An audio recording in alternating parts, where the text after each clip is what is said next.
An idea on paper or on social media is next to useless. An executed idea is everything.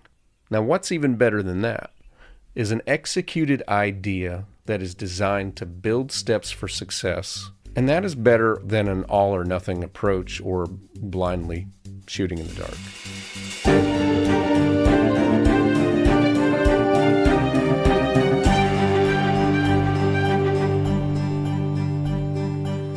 Hello and welcome to the Musician Toolkit, episode number 75. We're 3/4 of the way to episode 100. My name is David Lane, and it is great to be with you once again. I hope all of you are doing well today, this week, whenever you happen to be listening to this. Before I get into today's episode, just a couple of things. One thing that I think might possibly become a topic on a future episode. I just want to share just a little update, and that is that I have joined an online accountability group primarily for music teachers. I would share more specific information about it, but right now it is not open. There's not an opening for this specific one. But honestly, I don't even know that it matters that it's this specific one. Given that I'm going to be talking today about putting goals in action, I recorded the main part of today's episode probably a month ago, probably 6 weeks ago. And since I recorded that, I've joined, again, this accountability group.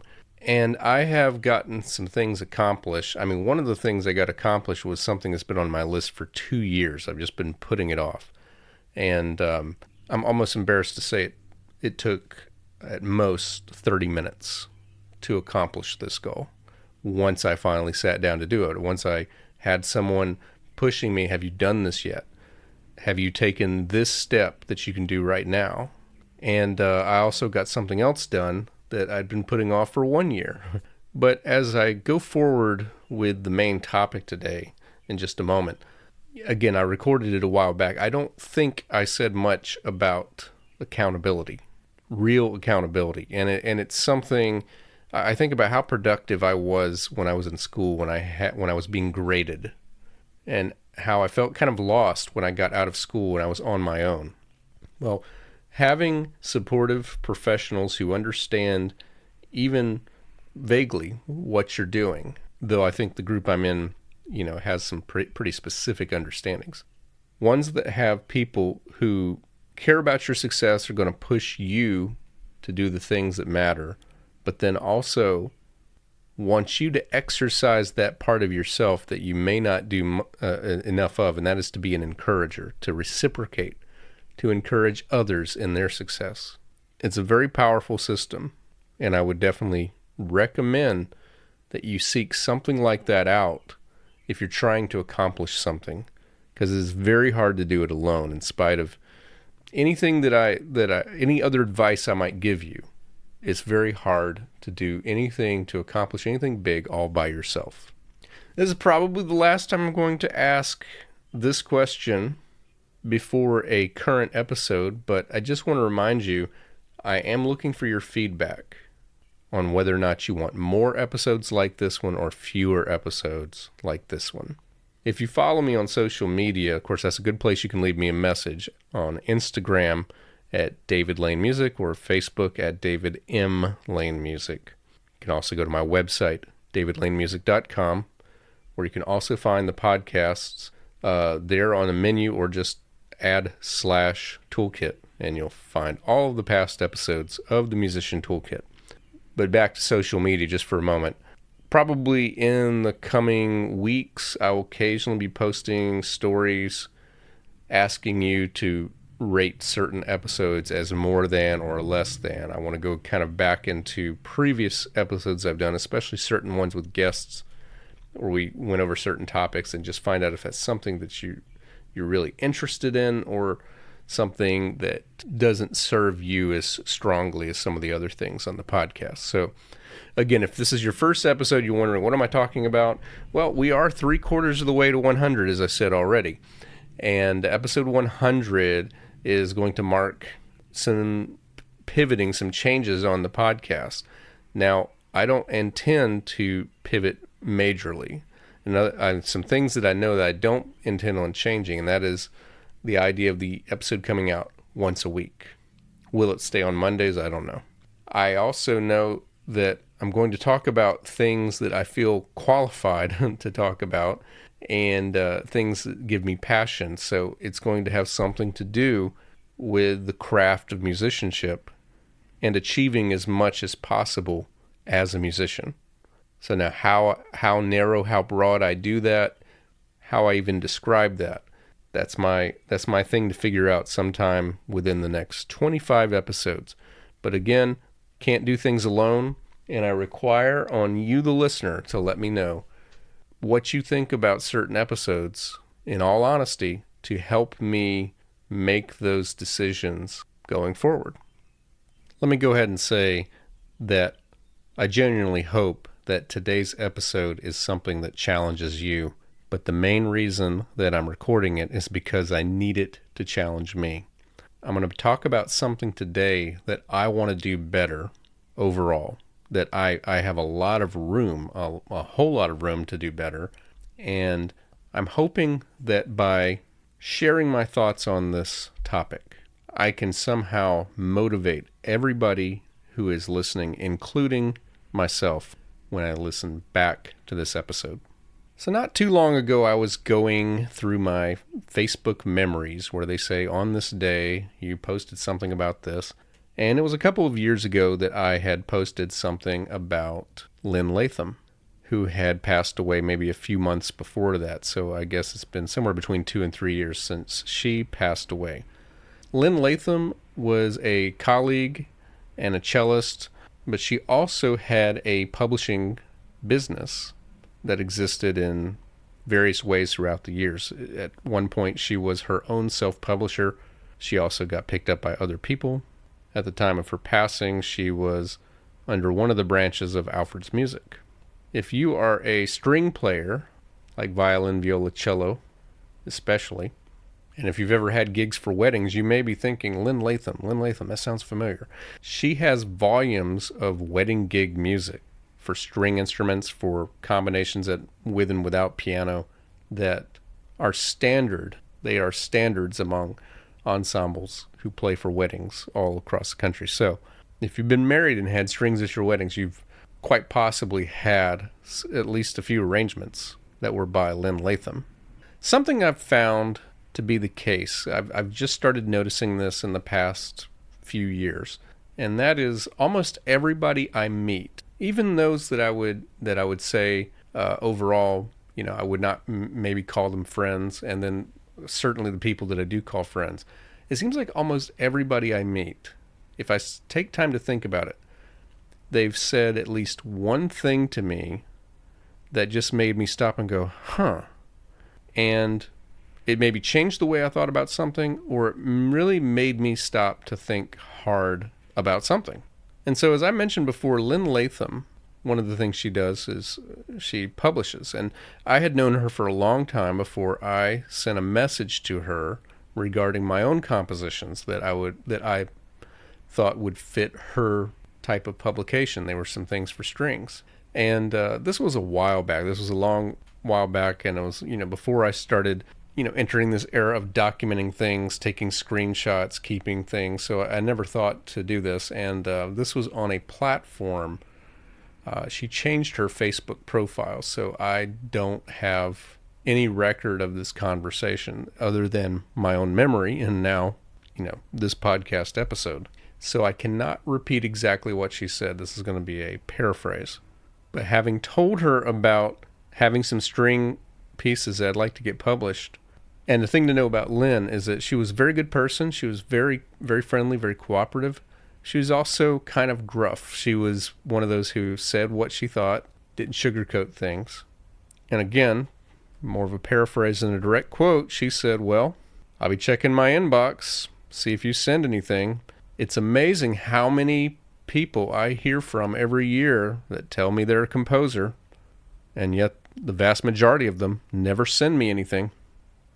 And when she said that just stopped me cold, because I had to think of how often I had told people that I was a composer and not sent anything, whether it was a publisher, whether it was a performer. How many times have I called myself a composer when I wasn't even actively writing any music? It's very easy to talk about what you do and what you would like to do, but it takes a lot more effort and a lot more commitment to do the things that actually would lead to real success. If you are a composer who wants to be published, you can't just say, I have these pieces. You have to submit the pieces and risk the possibility that the person or the company that you've submitted your music to might just say, sorry, we can't use this right now. But if you just tell people you're a composer and you don't actually put yourself out there, well, you have the safety of knowing you're not going to be rejected, but you also have the certainty that you will not succeed. And I don't know why human nature tends to avoid that second part. We would rather have the certainty of avoiding failure, even though the way to do that is to also have the certainty of avoiding success.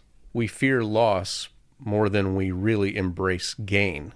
And this is a mindset shift that we have to overcome. Very recently, I saw a video on Instagram. It was an archived footage of a younger Steve Jobs. If you're a really young listener, that is the co-founder, co-creator of Apple. And I'm going to read a quote that he said during the interview. And again, I haven't heard the whole interview, but this is just something that jumped out. He's talking about people with ideas. And he said, and my point of view on this, or my observation, is that the doers are the major thinkers. The people that really create the things that change this industry are both the thinker and doer in one person. Did Leonardo da Vinci have a guy off to the side that thinking 5 years in the future what paint or technology he would use to paint it? Of course not. Leonardo was the artist, but he also mixed his own paints. He was a fairly good chemist. He knew about pigments and knew about human anatomy, and combining all those skills together, art and science, the thinking and the doing was what resulted in the exceptional result. And there is no difference in our industry. The people who have really made contributions are the thinkers and the doers. It's very easy to say, oh, I thought about this 3 years ago. But if you dig a little deeper, you'll find that the people who did it were also the people who did the hard intellectual problems as well. So kind of my takeaway from this conversation that I had with Lynn Latham and this quote from Steve Jobs, and I've heard something like this from other podcasters and other authors, and that is that an idea on paper or on social media is next to useless. An executed idea is everything. Now, what's even better than that is an executed idea that is designed to build steps for success, and that is better than an all-or-nothing approach or blindly shooting in the dark. So if you want to succeed at something, you do need a goal. You do need something that you can say about your future success, about the type of person that you want to be, about the type of musician that you want to be. But then you need to act on that goal. And you need to take time to think through what are the things that I could do that increase my likelihood of it being a success. And then commit to that approach. So I'm going to give you a couple of scenarios that might apply to some of you listening. So here's a sample idea number one. You could say, I'm going to compose a musical for musical theater. Now let's talk about some steps you can take. So I came up with 8 steps for this idea to become a reality. And the problem is that almost everybody who has this idea gets to step number 1. And a lot of them get to step number 2. And a lot of them get to step number 3. But then precious few make it to step 4, 5, 6, 7, or 8. Okay, so the 3 steps that I think a lot of people do, well, everybody who has this idea does number 1, and that is you write down the idea, whether it's in a journal or or just some place that you'll be able to find the idea. It's just something you make note of. Maybe it's in your own head, but you have the idea and maybe you record it in some way for yourself. The second thing is that you talk about the idea with someone else. Maybe it's a friend, maybe it's your spouse, but you talk about it with somebody else. And then step 3 is that you show up on social media and you talk about your desires. And that can come across in a lot of ways. It could be responding to a social media post that's kind of a blanket. Does anybody write their own musicals, or has anyone written their own musical? There's a lot of ways that you can put yourself on social media even before you've done any of the work to write or prepare the presentation of a new musical. Okay, so those are the 3 steps that I think most people who have the idea that I'm going to compose a musical for musical theater, very, very common, these first 3 steps. Now, here's some other steps that you'll want to consider very strongly if you want this goal to succeed. And this is where a lot of people just don't do the work. And this is why so many more people have the idea of doing a musical than have actually done it. And it's why so many people who have written a musical don't get it performed. So number 4 is go to theaters in your area and make connections with other actors and musicians. There's a silly thing that we musicians sometimes do, and that is that we make a lot of connections with people who are doing the same thing we are. This was something that was pointed out to me when I was studying film music in grad school at North Carolina School of the Arts. As prospective film composers, we very often were excited to talk to other film composers and meet those, when the harder and more beneficial work would be to meet with directors and producers, because those are the people who could potentially hire us.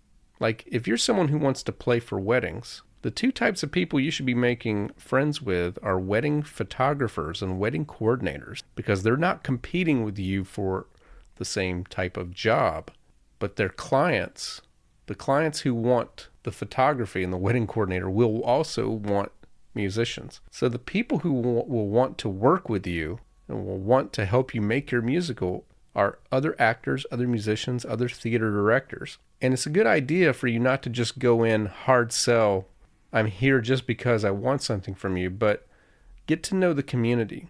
Put yourself out in the community. Go volunteer. Go help theaters with other productions. Take that time to nurture that, and you can do that while you're doing number 5. Number 5 is just start writing.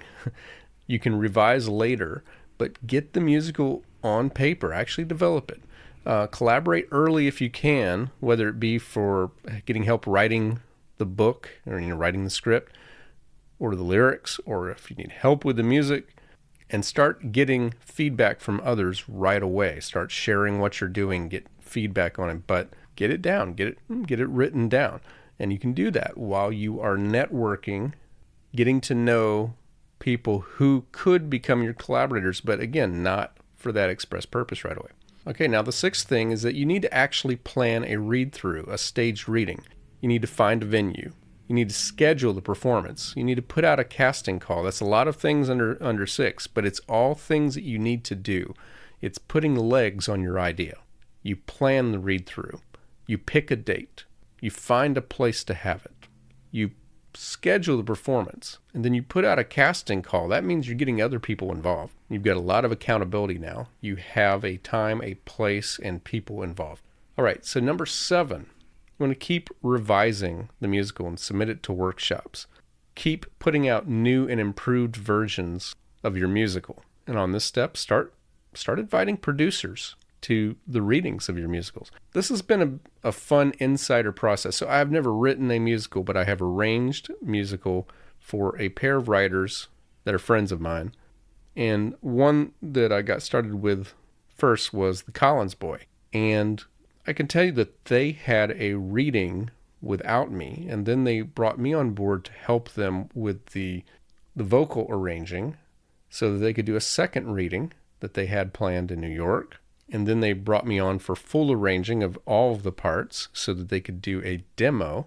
And then they had a workshop where they revised the material that was done in Atlanta.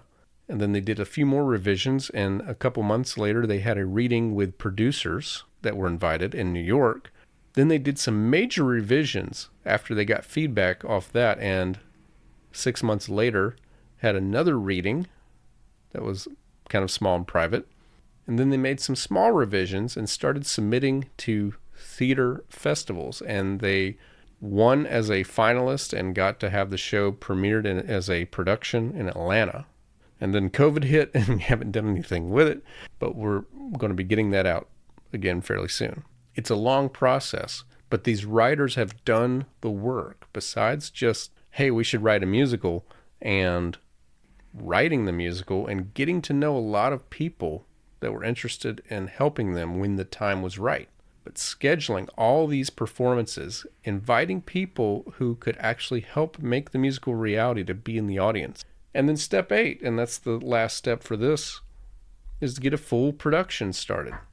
So full production is not just a reading. It's where actors memorize their lines and they get costumes and they get set pieces and you have lighting and you have sound and you have the full orchestra, full band.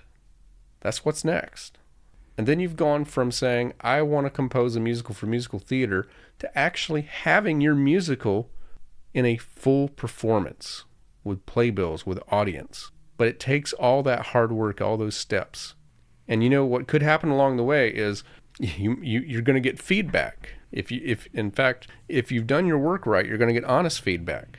If everyone's telling you this is great, and you never get any criticism, those are your fans. Those are not people who are going to help you with the growth that you actually need. I love my mom. She's been gone for 8.5 years, and she was wonderful for encouragement. But she was not the person I needed for tough love as a musician, because every piece I wrote, even ones that had a lot of dissonance, was, "Oh, that's so pretty." That was her comment for everything. She was not a musician. She didn't always understand, my purposes, my intentions as a composer. So I couldn't talk to her on that level of musicianship. She knew that what she thought I needed was encouragement. But I couldn't go to her if I needed honest feedback of things that needed improving. I had other people in my life for that. And you have to be willing to take it when they say, I don't think this is really that good. And you have to be able to say, could you be more specific? Because people can be specific and you can learn from that.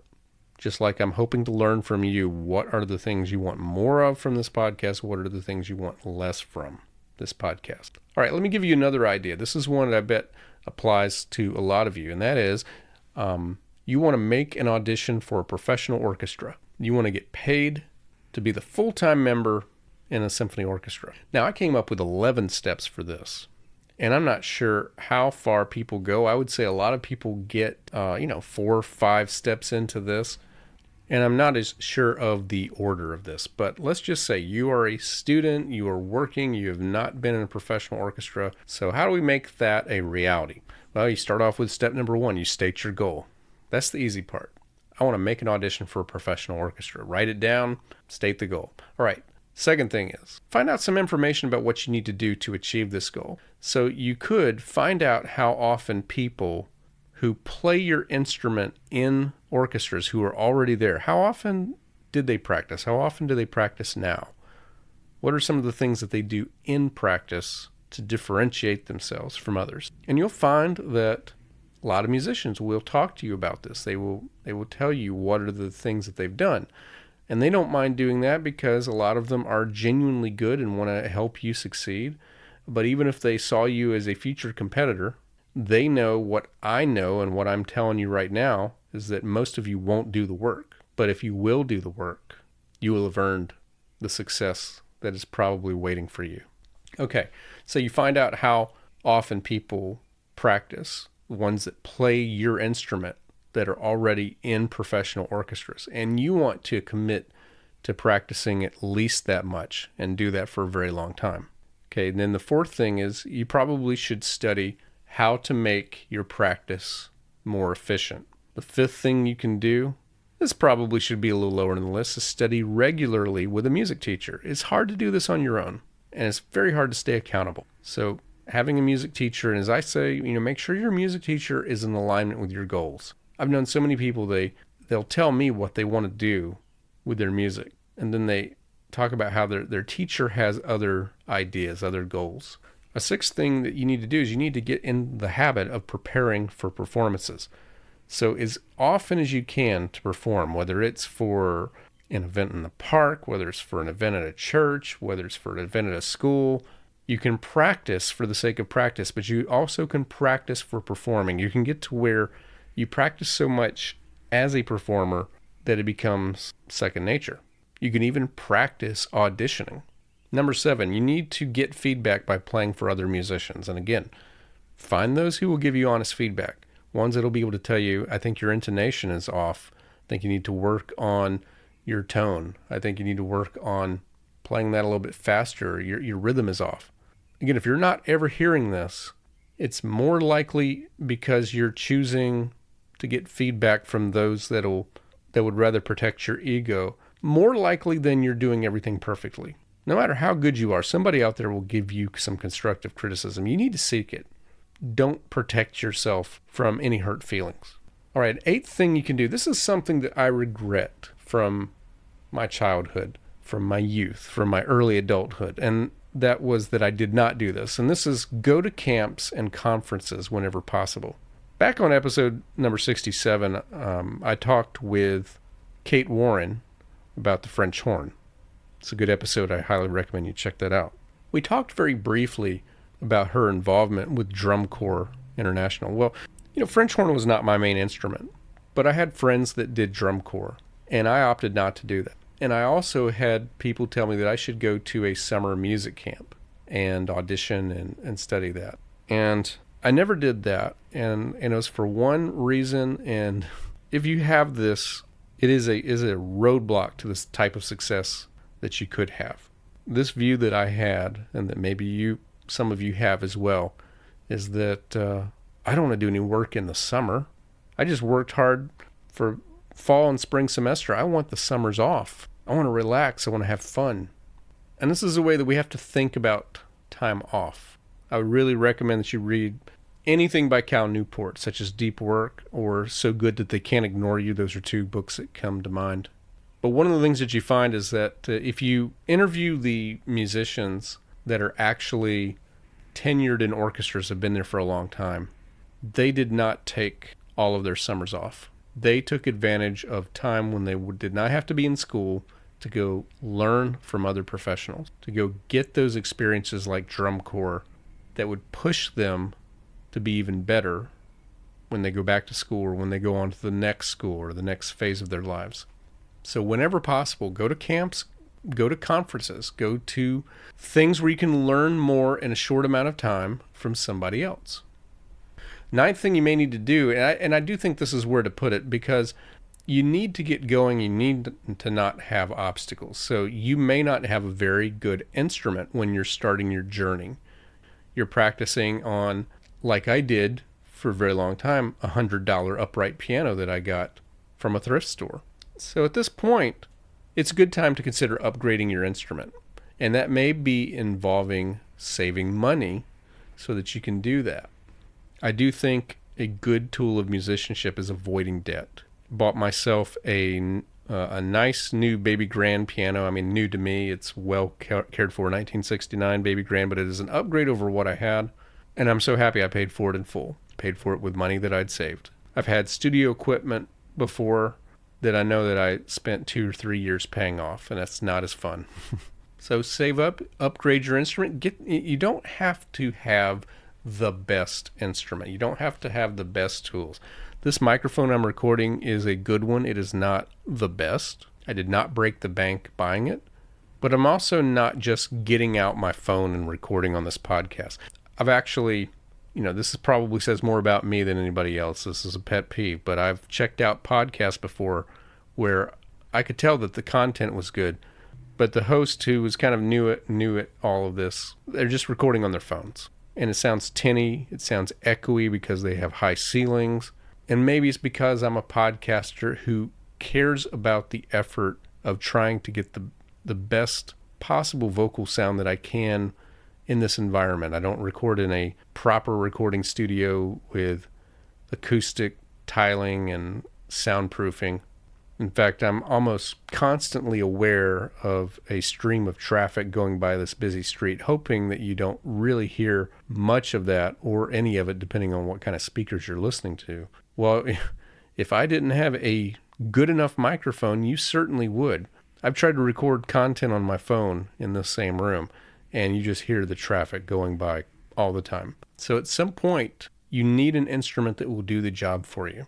Doesn't mean you have to go get a Stradivarius if you're a violinist. Doesn't mean you need to get the top line Steinway if you're a pianist. But think about what you really need to do what you want to do and get that as a minimum. Number 10, again, we're still talking about you want to make an audition for an orchestra. So this is an important one, and you can apply this to a lot of things. I chose not to apply this when it was in the realm of possibility for me to become a successful film composer. And it's why I had to pivot, because this is where my bottleneck occurred. Number 10, commit to being flexible to go where the job is and start saving to be able to move anywhere. So if you wanted to be in an orchestra in my area, if we're talking about full symphony orchestras, I can think about 2 where you wouldn't have to commute more than an hour.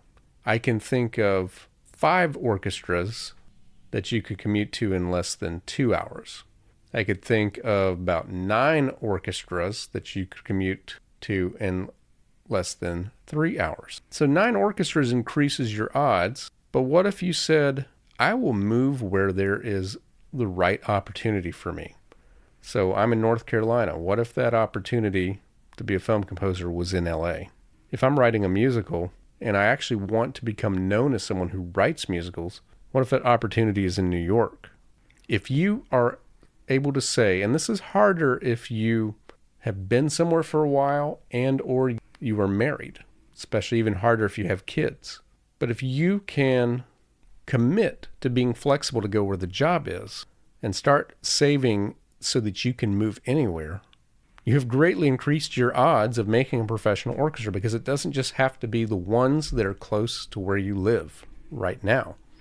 All right, number 11, and I miscounted. I'm sorry, there are 12 steps. I misnumbered my list. I had 2 number 10s. I had to just fix that. So number 11 is intensively prepare for auditions. Don't just find an orchestra and what they require. Find several orchestras and find out what they typically require and learn all of it. Be over-prepared. And again, practice auditioning. Just practice going through it. And then number 12, and this is important, every time there is a vacancy in a region, you need to audition. You know, there's a chance that you might do the audition and you realize, I don't really want this particular job. I want to hold out for something else. What's okay if you turn it down, they have second choices. So don't feel like, you're risking things by auditioning for a job you might not take. It's the same thing. A lot of times actors will audition for a musical and they'll get accepted, but not for the role that they intended. Well, they can choose not to do that musical because it's not the role they were seeking. Or they could say, I think that I could get some experience being in this musical, making connections, even though it wasn't the role that I sought. And if you're trying to get experience, it might not hurt you to spend a season or a couple of seasons in an orchestra that's not your first choice. That becomes experience, becomes something that you can now put on your resume. All right, so those are a couple of examples. You can apply this to a lot of things. So I want to give you what I call 9 pillars of an idea with legs, or 9 pillars of an idea in action. So number 1, start with a big, specific idea. Take note of all 3 of those words: big, specific, and idea. Author and business coach and podcaster Alex Hormozy, he has a quote that I heard not too long ago. It says that the questions we ask ourselves will dictate what kind of problems we solve. So now his example was comparing what kind of answers you're going to come up with if the question is, how do I make $100,000 versus how do I make $100 million? What you choose to do with your life from that point forward, what you choose to do with your work, is going to be radically different for those 2 approaches.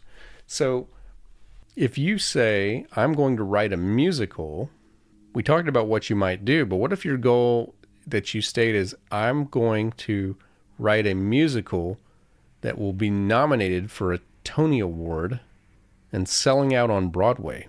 Or never mind that. Tony Award winning musical on Broadway. Let's just say that. I'm going to write a Tony Award winning Broadway musical. Okay. I'm going to write a musical that sells out every night on Broadway. Those are actually 2 different things. They might be the same and they might not. And that could affect the course that you take. But if you say that I'm just going to write a musical, you're aiming a little bit lower and you don't have the same types of steps that you have to do. And there's really no room to underachieve if your goal is small. You can underachieve a big goal and still have wild success on whatever your goal is. This is back to what I've said in a previous episode, that, doing 10x projects are better for you than 2x because they cause you to be creative in how you're going to approach. Okay, so that's your first pillar. Start with a big, specific idea. The second pillar, and I kind of said this already, but I'll repeat it. Save money and invest in your tools. If you're a musician or a music teacher, make sure you have that you don't have a less than adequate instrument, that you have what will do the job. I know a lot of music teachers, a lot of musicians, still relying on just word of mouth and social media. They don't have a website. You need to invest in a website. Guess what? It's 2024. You should be able to take credit cards because most of the people who want to pay you for your services have credit cards, or they have some kind of an app that they can link their credit card to. I looked at a local music school with fantastic teachers, fantastic program, fantastic curriculum, and they say that they only take cash and checks. So they're causing a resistance for getting more students. And maybe they want that resistance. Maybe they want to limit their clientele to those with cash and checks. But it's just a thought. Save in the tools that make you stand out, more attractive for whatever it is you need. Now, if we're talking about orchestral audition, you don't need to worry about taking credit cards. That's not a thing. But I think if you're a music teacher, you should definitely be able to do that. The third pillar of an idea in action is you need to study from people who are further along your goal than you. Whether that means being, an internship, whether it means taking them out to lunch and asking questions and having a notebook or recording the conversation. Studying from people who are further along your goal than you is imperative for you to make the progress that you need on your goal. Okay, number 4, the fourth pillar of an idea with legs is to commit to daily work on building the skills that will allow you to succeed. Back to the first idea, starting with a big specific idea. I'm going to learn the piano is very vague. I'm going to learn to play the piano well. That's still very vague. I'm going to learn a Beethoven sonata. That's more specific. Still a little small. What about if you said, I'm going to learn all 32 Beethoven sonatas? Well, the hammer clavier is a very different beast, and so are the last 3 sonatas he wrote, 30 through 32. So think about all the skills you need to play all 32. Probably a lot of scales, arpeggios, chords, and a lot of different keys.